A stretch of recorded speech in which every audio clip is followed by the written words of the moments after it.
tema, estamos en comunicación con Jorge Adaro, él es secretario gremial de ADEMIS, uno de los sindicatos con presencia fuerte en la ciudad de Buenos Aires. Jorge, muchas gracias por tu tiempo. Aquí Lorena Toso y Javier Borelli, te saludamos. ¿Cómo estás?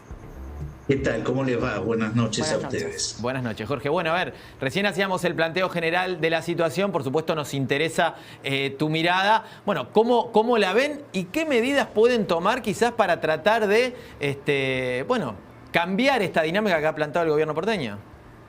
Bien.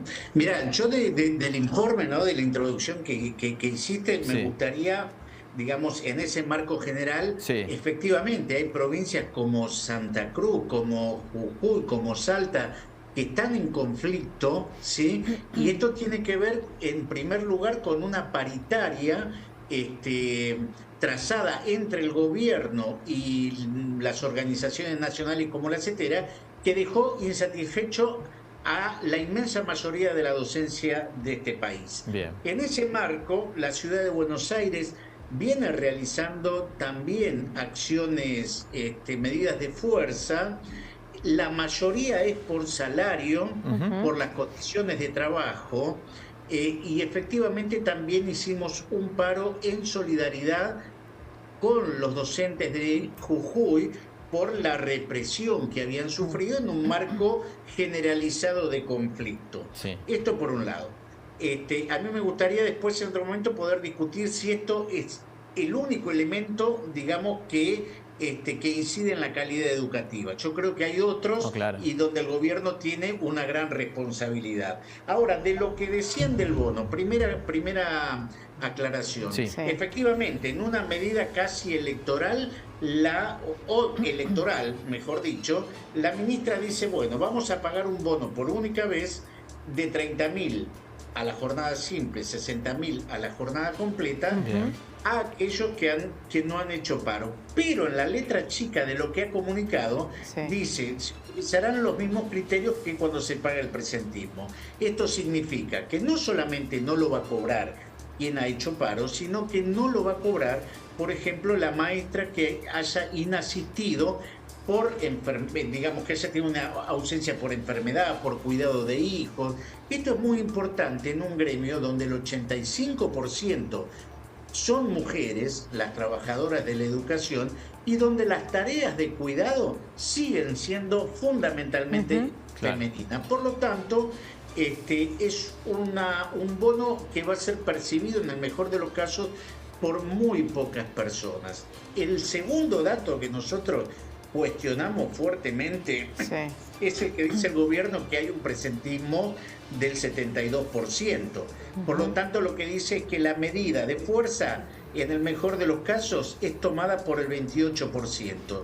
Si ese porcentaje tan bajo que dice el gobierno fuera cierto, no estaríamos ante una campaña tan fuerte.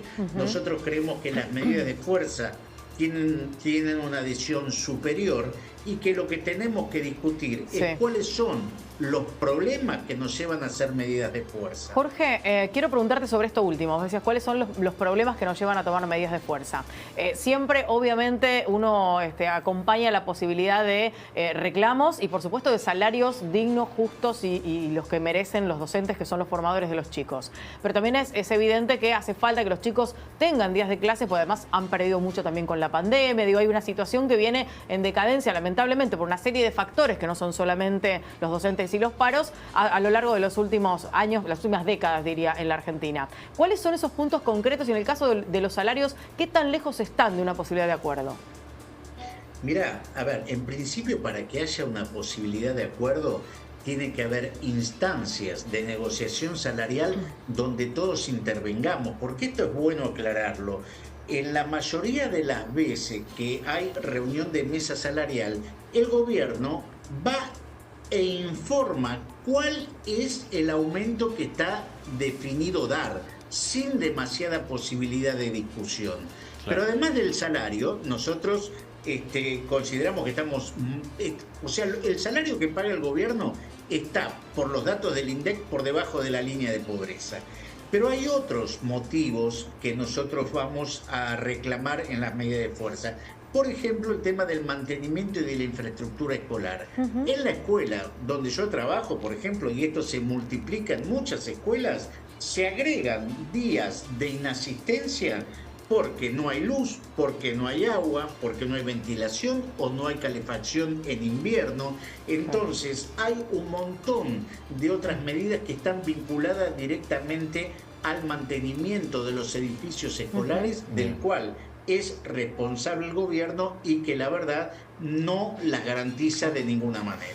Jorge, te queremos agradecer por el contacto. Lamentablemente ya tenemos que ir terminando el programa, pero nos interesaba tener su mirada sobre una medida que, por supuesto, genera muchas rispideces y que se entiende que en este contexto también, sin lugar a dudas, tiene que ver con alguna búsqueda electoral. Así que gracias por tu presencia y seguiremos en contacto para los próximos días. Muchísimas gracias. Gracias a ustedes. Estés bien.